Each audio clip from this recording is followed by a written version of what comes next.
Episode के starting में हमें टेंटिकल मॉन्स्टर दिखाया जाता है जो कि ठीक फौजे के सामने खड़ा हुआ था, जिसे देख फौजे भी सोच में पड़ जाता है क्योंकि ये कोई नॉर्मल मॉन्स्टर नहीं था। ये बहुत ज्यादा पावरफुल और रेयर मॉन्स्टर होते हैं। साथ ही अपने मन में सोचता है ये तो एक जायंट सी क्रिएचर जैसा लग रहा है। अरे नहीं रुको, क्या ये एक हर्मिट क्रैब है? इस तरह के कीकड़े तो हमेशा अकेले रहना पसंद करते हैं। तभी हमें वो मॉन्स्टर के टेंटिकल दिखाए जाते हैं जहाँ से बहुत ज्यादा बुलबुले उठ रहे थे, पर वो टेंटिकल अचानक से अलग हो जाता है। साथ ही धीरे धीरे करके उस फिश मॉन्स्टर में ट्रांसफॉर्म हो जाता है, जिसे देख फॉर्जर तो भाई स्टन ही रह जाता है। ये सब देख तो उसके होश ही उड़ गए थे, पर फिर अपने मन ही मन सोचता है इस क्रिएचर ने अभी अभी एक फिश मॉन्स्टर को जनरेट किया था या स्पॉन किया था। अगर मैं इस टेंटिकल मॉन्स्टर को जल्दी खत्म नहीं किया तो मेरा फिश मॉन्स्टर को मारना बिल्कुल ही पॉइंटलेस है। फिर मैं चाहे जितने डिफीट कर दूं इस सबसे कोई फर्क नहीं पड़ने वाला है। इसे देख के लग रहा है ये अटैक करने वाला है, तो मुझे जल्दी इससे फाइट करने से पहले प्रिपरेशन कर लेनी चाहिए। तभी उसे कुछ फील होता है क्योंकि उस मॉन्स्टर ने अपने टेंटिकल से फौजों को पकड़ लिया था। उसे पकड़ने की देर ही थी कि तभी वो फिश मॉन्स्टर उस पे एक साथ टूट पड़ते हैं। तो उन सब से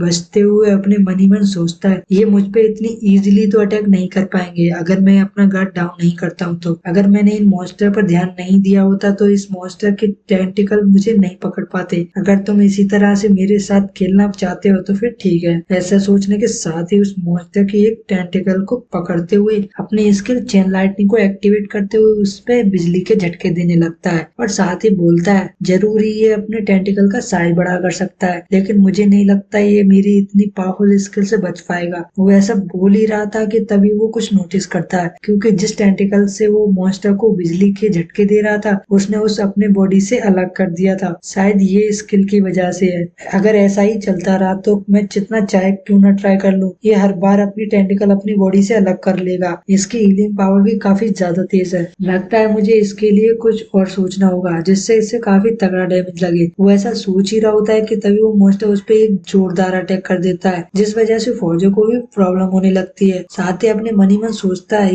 ये कमीना मॉन्स्टर ये मुझे रेजिस्ट करने भी मौका नहीं दे रहा है। अगर ऐसा ही चलता रहा तो मैं ज्यादा देर अपनी सांसें नहीं रोक पाऊंगा, मुझे जल्दी करनी होगी। और ऐसा सोचते ही वो अपनी बॉडी से बंधी रस्सी को खींचने लगता है जिससे एलिसिया को भी बोट के ऊपर पता चल जाता है। उसे पता चलते ही अपनी स्किल विंड स्लैश का यूज करके वहां अटैक कर देती है जिस वजह से वो मॉन्स्टर का भी बैलेंस बिगड़ जाता है क्योंकि पानी में बहुत तेज हलचल हो रही थी। ये सब की वजह से उस टेंटिकल मॉन्स्टर को भी गुस्सा आ जाता है। उसके अटैक करने से पहले ही एलिसिया फौजों को ऊपर खींच लेती है। सीन शिफ्ट होकर थोड़ी देर बाद का दिखाया जाता है जहाँ पानी के ऊपर एक बड़े से पेड़ के नीचे फौजा और एलिसिया होते हैं, पर फौजे की हालत शायद कुछ ठीक नहीं लग रही थी। इसलिए एलिसिया उससे पूछती है क्या तुम ठीक हो? तो इस पे फौजे बैठते हुए उससे बोलता है हाँ शायद मैं ठीक ही हूँ और मैं ज्यादा कुछ नहीं कर पाता वहाँ तुम्हारे बिना। इस पे एलिसिया भी हल्की सी स्माइल कर देती है। फिर सीरियस होकर उससे बोलता है वहाँ लेक के नीचे एक बॉस मॉन्स्टर है जो उन फिश मॉन्स्टर को स्पॉन कर रहा है। वो बहुत तेजी से हील भी कर लेगा, इसलिए मुझे दोबारा से नीचे जाना होगा,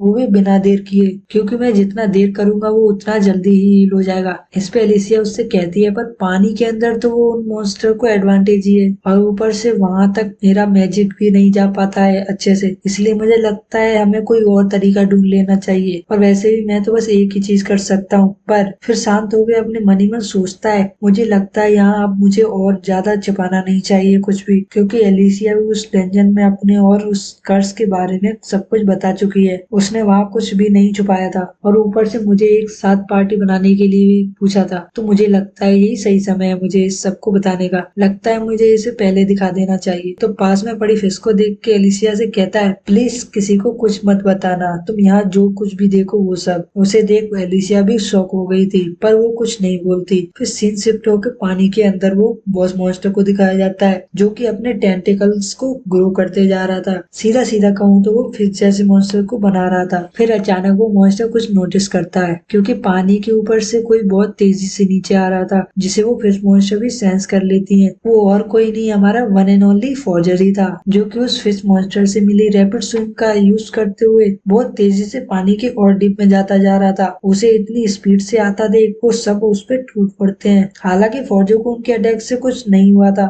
वो तो उल्टा ही उन सभी को गाजर मूली की तरह काटते जा रहा था। उसे अपने बनाए हुए क्रिएचर्स को मारता देख वो बॉस मॉन्स्टर भी अपने टेंटिकल से फौजों पर अटैक कर देता है जिसे फौजा बड़ी आसानी से डॉज करते हुए उसी की तरफ बढ़ते जा रहा था। फौजा की अचानक से बड़ी स्पीड को देख वो बॉस मॉन्स्टर भी शॉक हो गया था। फिर अचानक से वहाँ बहुत तेज धमाका होता है जिसे करने वाला और कोई नहीं फॉर्जर ही था। फिर उस बॉस मॉन्स्टर की तरफ देख के एक कातिल हंसते हुए उससे बोलता है, क्या हुआ मेरी मसालेदार चटपटे खाने, तुम्हारा टाइम आ गया है बिडू इस दुनिया से जाने का, तो चुपचाप से मर जा। ऐसा बोलते ही अपनी स्किल चेन लाइटनिंग को एक्टिवेट करते हुए उस पर एक जोरदार पंच जड़ देता है, जिस वजह से वहाँ बहुत तेज लाइट निकलती है। सीन शिफ्ट होकर थोड़ी देर बाद उस बॉस मॉन्स्टर को दिखाया जाता है जिसके की हालत सच में ही बहुत ज्यादा खराब हो गई थी। इसी के साथ उसका चैप्टर यहीं क्लोज हो जाता है। उसके मरते ही वो फिश मॉन्स्टर भी वहीं पर ढेर हो जाती है। पर फौजों को इस अटैक से ज्यादा कुछ तो नहीं हुआ था। वो तो वहाँ बिल्कुल ही टगाटक खड़ा रहता है और साथ ही अपने मन ही मन सोचता है, अब शायद हम सब उस डिश को दोबारा खा पाएंगे। पर प्रॉब्लम ये नहीं है, अब प्रॉब्लम तो एली से होने वाली है, क्योंकि उसने मुझे मॉन्स्टर को कंज्यूम करते हुए देखा है या खाते हुए देखा है। आखिर वो मेरे बारे में क्या सोचेगी, पर मुझे नहीं पता कि मैं वहाँ ऊपर जाऊंगा तो वो मुझे क्या बोलेगी। खैर छोड़ो, जो होगा देखा जाएगा। इसी के साथ ये एपिसोड भी यहीं पर एंड हो जाता है। अगर आपको सीरीज पसंद आ रही है तो लाइक सब्सक्राइब करना मत भूलना और प्यारा सा कमेंट भी जरूर से कर देना। तो मिलते हैं नेक्स्ट एपिसोड में।